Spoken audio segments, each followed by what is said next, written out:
Carbon and it's compounds. देखो 10th class chemistry का ये एक बहुत ही इंपॉर्टेंट चैप्टर है जो आपको आगे तक की इंफॉर्मेशन सिखाता है। 11th 12th क्लास में भी इस चैप्टर के बहुत सारे यूज आते हैं, इसलिए एक बहुत ही इंपॉर्टेंट चैप्टर है ना, कार्बन एंड इट्स कंपाउंड्स। बात करते हैं कार्बन की। कार्बन आप जानते हो, कार्बन आप हर फॉर्म में यूटिलाइज करते हो। आप अपनी लाइफ में जितनी भी चीजें काम में लेते हो उन सब में क्या प्रेजेंट होता है? कार्बन। मैं आपको कुछ एग्जांपल्स देता हूं। देखो सबसे पहला कंपाउंड ये क्या है? शुगर है ना। शुगर, शुगर किससे मिलकर बनी होती है? शुगर बनी होती है कार्बन एटम से। अगर मैं शुगर का फॉर्मूला लिखूं वो होता है C6H12O6। जब कार्बन हाइड्रोजन ऑक्सीजन मिलते हैं तो क्या बनती है? शुगर। मतलब शुगर कार्बन का एक कंपाउंड है। ये देखो ये क्या है? वुड। वुड में भी क्या प्रेजेंट होता है? कार्बन। अगर कार्बन नहीं होगा तो वुड फॉर्म नहीं हो सकती है। वुड के अंदर भी कार्बन होता है, हाइड्रोजन होता है, ऑक्सीजन होता है। ये क्या है? पेट्रोल। हाँ पेट्रोल। पेट्रोल में भी क्या होता है? कार्बन। किसकी फॉर्म में? मीथेन CH4 की फॉर्म में क्या प्रेजेंट होता है? कार्बन। यानी कार्बन नहीं होता तो पेट्रोल नहीं होता, पेट्रोल नहीं होता तो हमारी गाड़ियां कैसे चलती? नहीं चलती ना। यानी कार्बन बहुत इंपॉर्टेंट हो गया। अरे इधर देखो ये क्या है? ये तो आपके कपड़े है। मतलब कपड़ों में भी क्या प्रेजेंट है? कपड़ों में भी कार्बन प्रेजेंट है। अगर कार्बन नहीं होता तो ये कपड़े नहीं होते। कपड़े नहीं होते ना तो आप ऐसे घूमते। इधर देखो ये घूम रहा है ना। हाँ आप भी ऐसे ही घूमते। ये क्या है? आदमी। बॉडी। हमारी बॉडी के अंदर भी क्या प्रेजेंट होता है? कार्बन। मतलब कार्बन बहुत इंपॉर्टेंट है। हर जगह कार्बन प्रेजेंट है। शुगर में कार्बन है, वुड में कार्बन है, पेट्रोल में है, इवन हमारी बॉडी के अंदर भी कार्बन है। हमारी बॉडी बनी ही कार्बन से, हमारा खाना कार्बन से बना है। यानी कार्बन एक ऐसा एलिमेंट है जो हमारी डेली लाइफ में सबसे ज्यादा इंपॉर्टेंट रोल प्ले करता है। हर चीज में कार्बन प्रेजेंट है। तो कार्बन के बहुत सारे कंपाउंड्स हैं जिनको हम अलग अलग फॉर्म में यूटिलाइज करते हैं। इन्हीं सब कंपाउंड से हम डील करेंगे हमारे chapter carbon and it's compounds में। तो सबसे पहले मिलते हैं कार्बन से और पता करते हैं कार्बन क्या होता है और इसकी क्या क्या प्रॉपर्टीज होती हैं। कार्बन। देखो कार्बन का सिंबल क्या होता है? C। ये आप अच्छी तरह जानते हो। सबसे पहले हम बात करते हैं इसके एटॉमिक नंबर की। बताओ कार्बन का एटॉमिक नंबर कितना होता है? वेरी गुड, कितना होता है? 6। दूसरी चीज हम बात कर रहे हैं इसके इलेक्ट्रॉनिक कॉन्फ़िगरेशन की। इलेक्ट्रॉनिक कॉन्फ़िगरेशन, आपने इसका इलेक्ट्रॉनिक कॉन्फ़िगरेशन लिखना सीखा है। तो बताओ कार्बन का इलेक्ट्रॉनिक कॉन्फ़िगरेशन कितना होगा? कार्बन के अंदर टोटल 6 इलेक्ट्रॉन है जितना इसका एटॉमिक नंबर होता है। तो K शेल में कितने इलेक्ट्रॉन जाएंगे? 2। और L शेल में कितने इलेक्ट्रॉन जाएंगे? 4। 2 + 4 कितना हो गया? 6। यानी कार्बन का कॉन्फ़िगरेशन क्या होता है? 2,4। ये आप अच्छी तरह जानते हो कि आउटर मोस्ट शेल को हम कौन सा शेल बोलते हैं? Valence shell. तो कार्बन के वैलेंस शेल में कितने इलेक्ट्रॉन्स हैं? 4। आगे बात करते हैं अबाउट वैलेंसी ऑफ कार्बन, है ना। वैलेंसी ऑफ कार्बन ये इंपॉर्टेंट है, बहुत इंपॉर्टेंट है। देखो कार्बन के वैलेंस शेल में कितने इलेक्ट्रॉन्स हैं? 4। कार्बन के वैलेंस शेल में 4 इलेक्ट्रॉन्स हैं और हमने पढ़ा है ऑक्टेट रूल जो कहता है कि आउटर मोस्ट शेल में कितने इलेक्ट्रॉन्स होने चाहिए? 8। तो क्या कार्बन के वैलेंस शेल में 8 इलेक्ट्रॉन्स हैं? नहीं। तो कार्बन क्या करेगा ना, अपने ऑक्टेट को कंप्लीट करने के लिए कार्बन या तो 4 इलेक्ट्रॉन एक्सेप्ट कर लेगा और क्या बना लेगा? C4 माइनस, है ना। कार्बन को अगर आप 4 इलेक्ट्रॉन दोगे तो उस पर -4 चार्ज आएगा, या फिर ये 4 इलेक्ट्रॉन लूज कर देगा। हर एक इलेक्ट्रॉन निकलने पर 1 प्लस चार्ज आता है, तो 4 इलेक्ट्रॉन निकलने पर कार्बन पर कौन सा चार्ज आएगा? 4 प्लस चार्ज। तो अपनी वैलेंसी के लिए कार्बन या तो 4 इलेक्ट्रॉन एक्सेप्ट कर सकता है या फिर 4 इलेक्ट्रॉन लूज कर सकता है। अब देखो इनमें ना कुछ प्रॉब्लम है। कार्बन एक साथ 4 इलेक्ट्रॉन एक्सेप्ट नहीं कर सकता। क्यों नहीं कर सकता? कार्बन का साइज बहुत छोटा होता है ना, बहुत छोटा होता है कार्बन का साइज। और उसमें अगर आप इलेक्ट्रॉन्स भरना चालू करो तो इलेक्ट्रॉन्स के बीच में रिपल्शन क्या होता है? बहुत ज्यादा, क्योंकि साइज छोटा है। आप एक के बाद एक एक्स्ट्रा इलेक्ट्रॉन ऐड करते जा रहे हो तो इलेक्ट्रॉन्स के बीच में रिपल्शन क्या हो जाएगा? बहुत ज्यादा। इस रिपल्शन की वजह से कार्बन 4 इलेक्ट्रॉन लेना नहीं चाहेगा। मतलब ये प्रोसेस पॉसिबल नहीं है। कार्बन एक साथ 4 इलेक्ट्रॉन एक्सेप्ट नहीं कर सकता। दूसरा प्रोसेस देखते हैं। कार्बन 4 इलेक्ट्रॉन लूज कर रहा है। जैसा मैंने आपको बताया, कार्बन का साइज बहुत छोटा है, इसके वैलेंस शेल में 4 इलेक्ट्रॉन्स हैं। अगर साइज छोटा है तो न्यूक्लियस और इलेक्ट्रॉन के बीच में अट्रैक्शन फोर्स बहुत ज्यादा होगा, क्योंकि न्यूक्लियस और इलेक्ट्रॉन के बीच में डिस्टेंस क्या है, बहुत कम।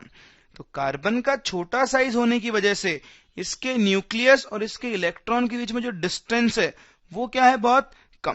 तो जब आप कार्बन से एक इलेक्ट्रॉन बाहर निकालोगे तो देखो एक इलेक्ट्रॉन और कम हो गया, तो अब जो बाकी 3 इलेक्ट्रॉन्स बचे उनके ऊपर अट्रैक्शन फोर्स और भी ज्यादा बढ़ जाएगा। अट्रैक्शन फोर्स बढ़ गया तो अब इलेक्ट्रॉन को निकालने में आपको और ज्यादा एनर्जी देनी पड़ेगी। दूसरा इलेक्ट्रॉन निकालोगे तो फिर 2 ही इलेक्ट्रॉन बचेंगे, इन पर अट्रैक्शन फोर्स और ज्यादा हो जाएगा। मतलब जैसे जैसे आप इलेक्ट्रॉन बाहर निकालते जा रहे हो अट्रैक्शन फोर्स बढ़ता जा रहा है। इसका मतलब आप कार्बन से चारों इलेक्ट्रॉन नहीं निकाल पाओगे। आप एक इलेक्ट्रॉन निकालोगे अट्रैक्शन फोर्स बढ़ेगा, दूसरा निकालोगे अट्रैक्शन फोर्स बढ़ेगा, तीसरा निकालोगे अट्रैक्शन फोर्स और ज्यादा बढ़ जाएगा। इसलिए कार्बन से 4 इलेक्ट्रॉन निकालना भी पॉसिबल नहीं है। अरे ये क्या बात हुई, ना हम कार्बन को 4 इलेक्ट्रॉन दे सकते हैं, ना हम कार्बन से 4 इलेक्ट्रॉन ले सकते हैं। तो फिर कार्बन बॉन्ड कैसे बनाएगा? तो आपने एक बॉन्ड पढ़ा है, कौन सा बॉन्ड? Covalent bond. क्या होता है कोवेलेंट बॉन्ड?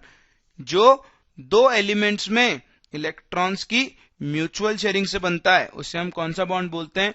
Covalent bond. तो जो हमारा कार्बन है वो क्या करता है, कार्बन अपने 4 इलेक्ट्रॉन्स को किसी और एलिमेंट के 4 इलेक्ट्रॉन्स के साथ शेयर कर लेता है। क्या करता है कार्बन? अपने 4 इलेक्ट्रॉन्स को किसी और एलिमेंट के 4 इलेक्ट्रॉन्स के साथ शेयर कर लेता है और 4 कोवेलेंट बॉन्ड बनाता है। कितने बॉन्ड बनाता है? 4 कोवेलेंट बॉन्ड। इस तरह से कार्बन ने देखो अपना ऑक्टेट कंप्लीट कर लिया। ये कार्बन के वैलेंस शेल में 2 + 2 4, 4 + 2 6 एंड 6 + 2 8 इलेक्ट्रॉन्स पूरे कर लिए। तो इस तरह से कार्बन इलेक्ट्रॉन गेन नहीं करता, लूज नहीं करता, बल्कि वो तो इलेक्ट्रॉन्स को शेयर करता है और शेयर करके 4 कोवेलेंट बॉन्ड बनाता है। सिंस कार्बन यहाँ पे कोवेलेंट बॉन्ड्स फॉर्म कर रहा है, इसलिए कितने कोवेलेंट बॉन्ड फॉर्म कर रहा है? 4। कार्बन यहाँ 4 कोवेलेंट बॉन्ड फॉर्म कर रहा है, इसलिए हम बोलते हैं कि carbon is tetravalent in nature. हम लिख सकते हैं, ये आपको ध्यान रखना है, carbon is tetravalent in nature. क्यों? क्योंकि ये खुद के साथ, मतलब दूसरे कार्बन एटम के साथ या किसी और एलिमेंट के साथ 4 इलेक्ट्रॉन शेयर करके 4 कोवेलेंट बॉन्ड बनाता है, इसलिए कार्बन टेट्रावेलेंट होता है। इसके अलावा देखो कार्बन की अगली प्रॉपर्टी बहुत बहुत बहुत इंपॉर्टेंट होती है, जिसे हम जानते हैं by the name of self combination और कैटिनेशन। देखो मैं आपको कंपाउंड का एक एग्जांपल दे रहा हूं। कार्बन का एक कंपाउंड है जिसे हम बोलते हैं C8H18। ठीक है, इसका नाम होता है ऑक्टेन। इसे हम इसी चैप्टर में आगे डील करेंगे। ये पेट्रोल जो बनता है ना आपका पेट्रोल, ये पेट्रोल का मेन कंपोनेंट होता है। पेट्रोल इसी से बनता है। इसके अगर मैं स्ट्रक्चर बनाऊं तो इसमें क्या होता है, 8 कार्बन एटम्स एक दूसरे से ऐसे जुड़े हुए होते हैं, 5, 6, 7 एंड 8। और हर कार्बन के साथ क्या जुड़ी हुई होती है? Hydrogen, like this. इस तरह से हाइड्रोजन जुड़ते जाएंगे, carbon hydrogen, carbon hydrogen, carbon hydrogen, like this.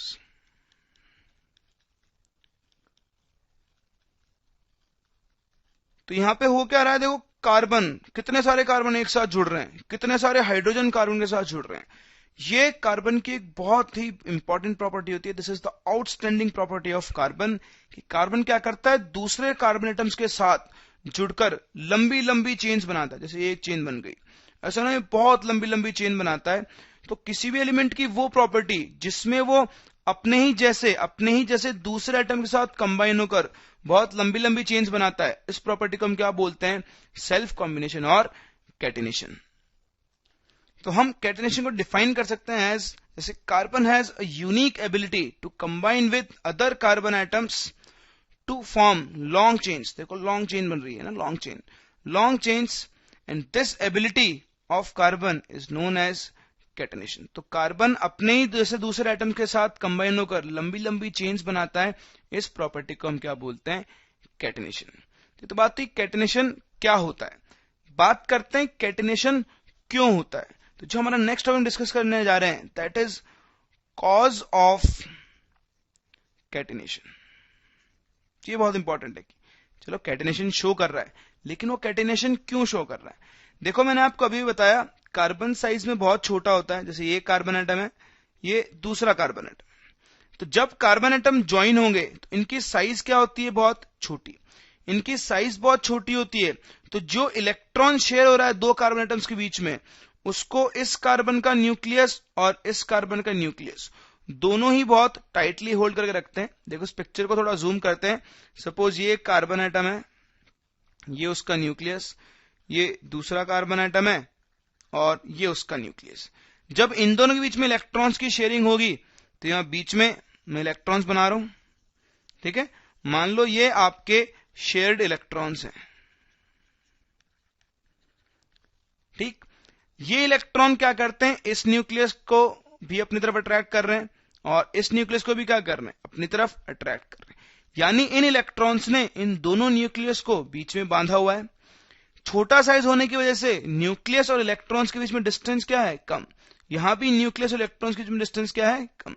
तो सिंस कार्बन का साइज बहुत छोटा होता है तो इसके न्यूक्लियस और बीच में जो शेयर्ड इलेक्ट्रॉन्स है उनके बीच में डिस्टेंस बहुत कम होती है। तो ये इलेक्ट्रॉन इन दोनों एटम्स को बहुत टाइट फोर्स के साथ होल्ड करके रखते हैं, बहुत टाइट फोर्स के साथ। इसकी वजह से जो कार्बन कार्बन बॉन्ड बनता है इसकी बॉन्ड स्ट्रेंथ क्या हो जाती है, बहुत ज्यादा, and it is a very strong bond. तो इतना स्ट्रॉन्ग बॉन्ड बनने की वजह से जो कार्बन कार्बन बॉन्ड बना, सिंस ये बहुत स्ट्रॉन्ग बॉन्ड है तो एक के बाद एक कार्बन जुड़ते चले जाते हैं और बहुत स्ट्रॉन्ग बॉन्ड के थ्रू ये लंबी लंबी चेन्स बनाते हैं। तो कार्बन में जो C single bond C bond होता है, ये जो सी बॉन्ड सी है इसकी स्ट्रेंथ बहुत ज्यादा होती है। इसी वजह से कार्बन क्या शो करता है, कैटेनेशन प्रॉपर्टी। समझ में आता है आपको। तो हम इसको लिख सकते हैं कि क्यों कार्बन कैटेनेशन शो करता है। So, due to small size of carbon atom, the covalent bond between two carbon atoms becomes very strong, है ना, क्योंकि इलेक्ट्रॉन्स को क्या करता है, बहुत टाइटली होल्ड करके रखता है। As the nuclei of two carbon atoms hold the shared electrons very tightly, तो सिंस ये जो बॉन्ड बन रहा है वो बहुत स्ट्रांग है, इसलिए कार्बन एटम्स के बीच में बहुत सारे बॉन्ड्स बनते सकते हैं और इन सबकी स्ट्रेंथ क्या होती है, सेम। इसीलिए कार्बन कैटेनेशन शो करता है और कार्बन की कैटेनेशन शो करने की टेंडेंसी सबसे ज्यादा होती है, सबसे ज्यादा। पीरियोडिक टेबल में सबसे ज्यादा अगर कोई कैटेनेशन शो करता है तो वो कौन सा एलिमेंट है, कार्बन। कार्बन के अलावा कुछ और एलिमेंट्स भी हैं जो कैटेनेशन प्रॉपर्टी शो करते हैं। For example silicon. सिलिकॉन भी कुछ एक्सटेंट तक कैटेनेशन प्रॉपर्टी शो करता है, लेकिन सिंस सिलिकॉन का साइज कार्बन से बड़ा होता है इस बॉन्ड की स्ट्रेंथ क्या होती है, कम। ये एक वीक बॉन्ड होता है as compare to carbon carbon bond. तो कार्बन कार्बन बॉन्ड ज्यादा स्ट्रांग होता है, सिलिकॉन सिलिकॉन बॉन्ड वीक होता है, इसलिए इसकी कैटेनेशन की प्रॉपर्टी कार्बन से क्या होती है, कम। सिलिकॉन के अलावा नाइट्रोजन, फॉस्फोरस, सल्फर ये भी कुछ हद तक कैटेनेशन शो करते हैं।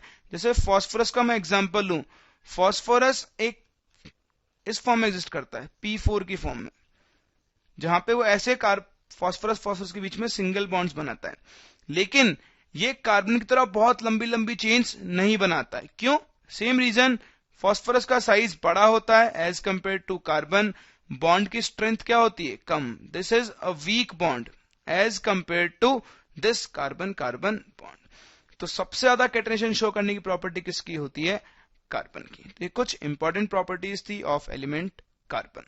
नेक्स्ट हम बात करते हैं about occurrence of carbon in nature, कि आखिर नेचर में कार्बन कौन कौन से फॉर्म में एग्जिस्ट करता है। तो देखो नेचर में कार्बन दो फॉर्म्स में एग्जिस्ट करता है, एक फ्री स्टेट और दूसरी होती है कंबाइंड स्टेट। नेचर में कार्बन इन दो फॉर्म्स में एग्जिस्ट करता है। फ्री स्टेट का मतलब होता है यहां पर सिर्फ और सिर्फ कार्बन प्रेजेंट होता है, कार्बन के अलावा कोई और दूसरा एलिमेंट प्रेजेंट नहीं होगा। एग्जांपल्स जैसे ग्रेफाइट। ग्रेफाइट में सिर्फ और सिर्फ क्या प्रेजेंट होता है? कार्बन। दूसरा एग्जांपल डायमंड, यहां पर भी सिर्फ कौन प्रेजेंट होता है? कार्बन। तीसरा एक और एग्जांपल इंटरेस्टिंग, फुलरिन। इसको हम इसी चैप्टर में आगे पढ़ेंगे। आपने आज तक कभी फुलरिन का नाम नहीं सुना होगा, इसलिए हम अभी इसको यहां डिस्कस नहीं करें। ग्रेफाइट और डायमंड का नाम आपने सुना है, ये कार्बन की प्योर फॉर्म्स होती हैं। इनमें सिर्फ कार्बन प्रेजेंट होता है और कोई दूसरा एलिमेंट प्रेजेंट नहीं होता। दूसरी आती है कंबाइंड स्टेट। कंबाइंड स्टेट में क्या होता है? कार्बन इज प्रेजेंट और it combines with other elements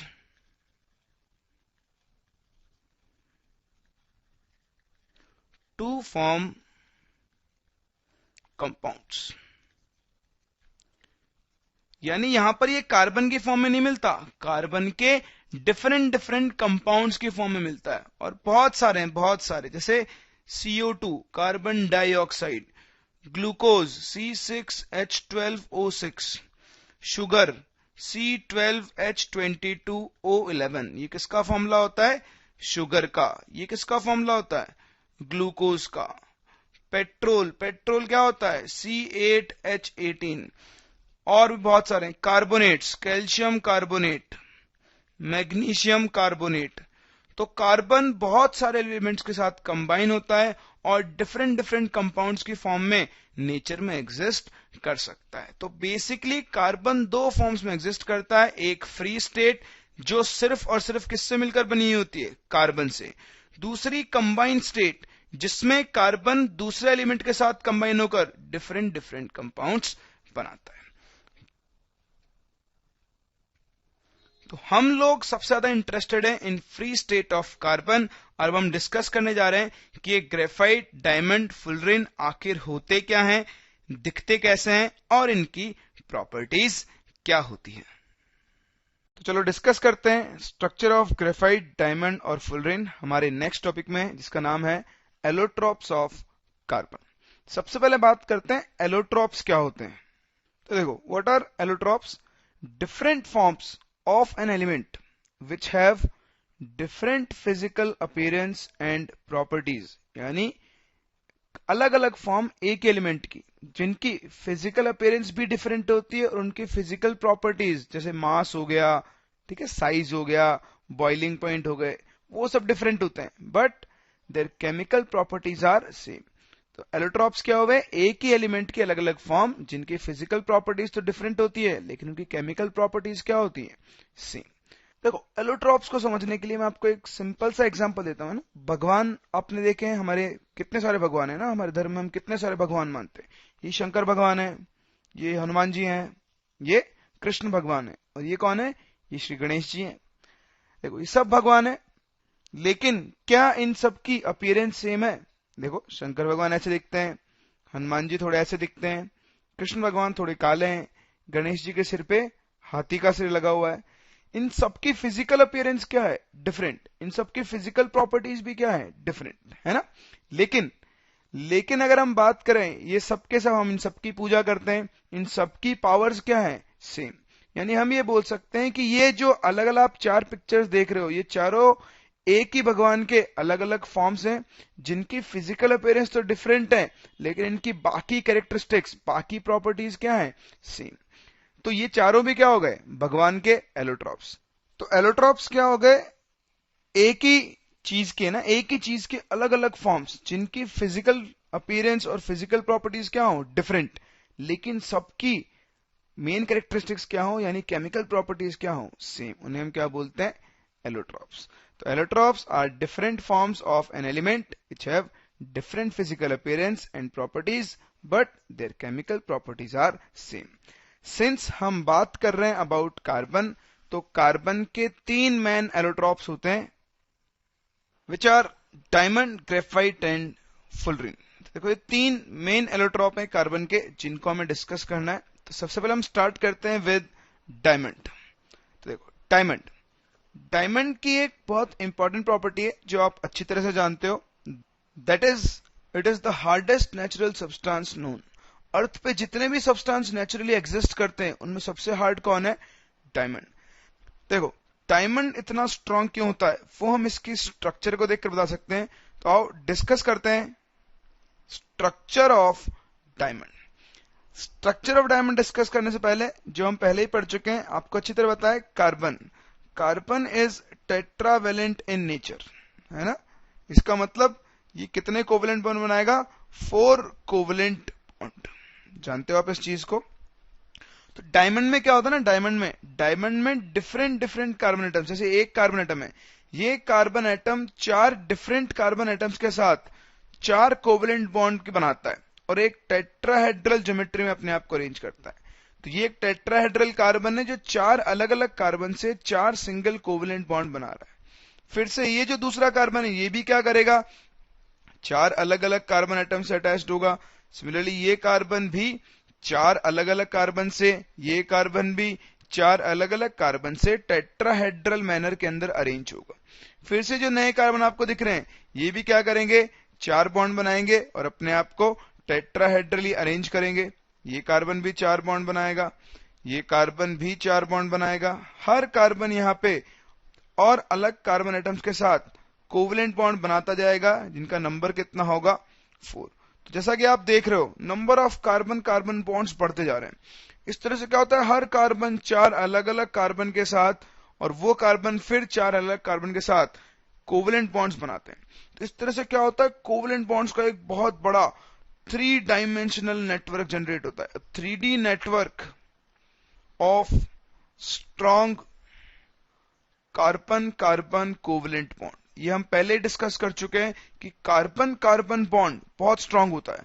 तो ये कार्बन कार्बन बॉन्ड बहुत स्ट्रांग है और ऐसे बहुत सारे स्ट्रांग बॉन्ड्स का एक क्या बन गया है? बहुत बड़ा 3 डायमेंशनल नेटवर्क। तो इस 3 डायमेंशनल नेटवर्क बनने की वजह से आपको जो डायमंड होता है it is very hard and brittle also. ठीक है, इस बहुत बड़े कोवेलेंट बॉन्ड के नेटवर्क की वजह से डायमंड क्या होता है? Very hard and brittle.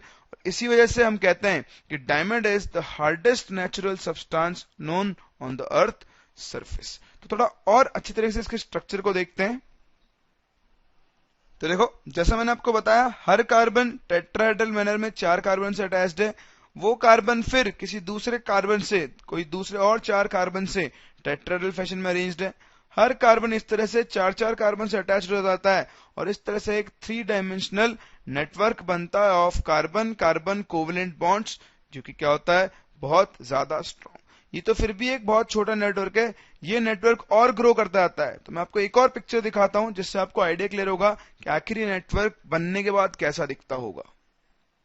देखो, ये भी डायमंड की स्ट्रक्चर है। तो कितने सारे कार्बन कार्बन बॉन्ड्स, आपने गिन भी नहीं सकते, इतने सारे कार्बन बॉन्ड बन गए। तो सारे स्ट्रॉन्ग बॉन्ड्स हैं, इतने सारे बॉन्ड्स बन गए, इसलिए कार्बन क्या, डायमंड क्या होता है?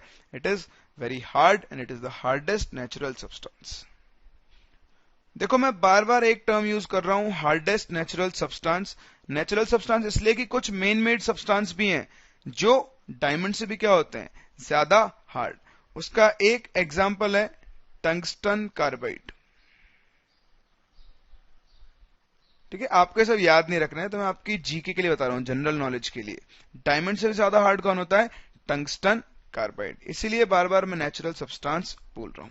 तो चलो, ये हुई बात डायमंड की स्ट्रक्चर की। डायमंड के स्ट्रक्चर में हमने ये सीखा कि कार्बन एटम 4 अलग अलग कार्बन से बॉन्डेड है। इसका मतलब यहां पर कार्बन की वैलेंसी क्या है? कंप्लीट।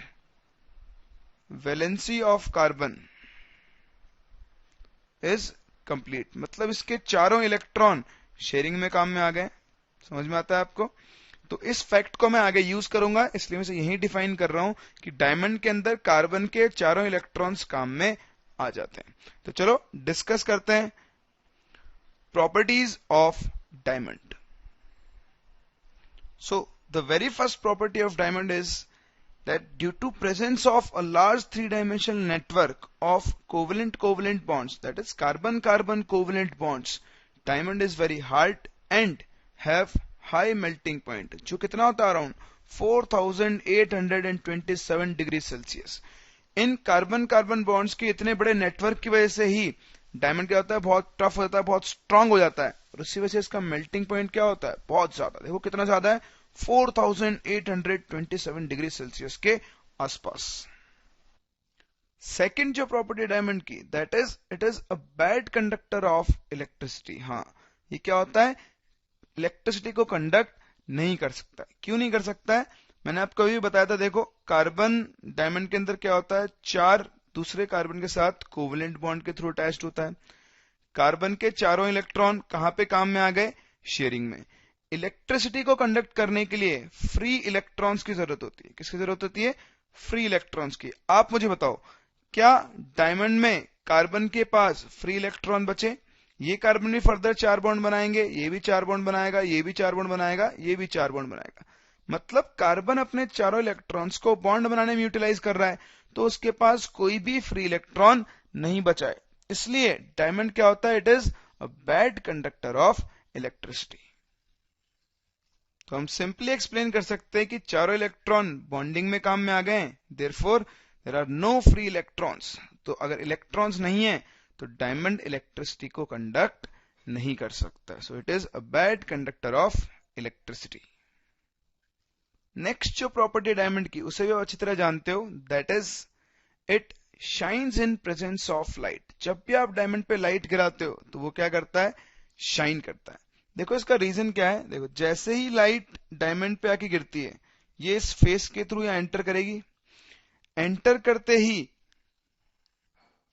ये लाइट क्या होगी, इन फेसेस पे रिफ्लेक्ट होना स्टार्ट होगी। इस तरह से रिफ्लेक्ट होकर ये इस डायमंड के अंदर क्या हो जाएगी, ट्रैप हो जाएगी। कि देखो फेसेस के एंगल क्या है, डिफरेंट डिफरेंट। तो जैसे ही कोई लाइट रे डायमंड पे एंटर करती है, इस पे इंसिडेंट होती है और इसके फेसेस के अंदर जाकर वो क्या हो जाती है, ट्रैप हो जाती है। तो इसी वजह से लाइट के प्रेजेंस में या जब भी डायमंड के ऊपर लाइट गिरती है तो वो क्या करता है, शाइन करता है।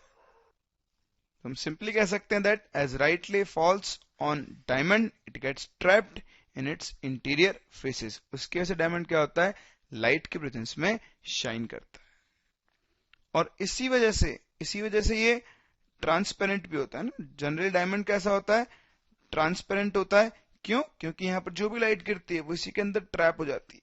और दूसरा, डायमंड्स कैसे होते हैं, जनरली कलरलेस। तो diamond is transparent, colorless and are have a brilliant shine in presence of light due to their specific structure.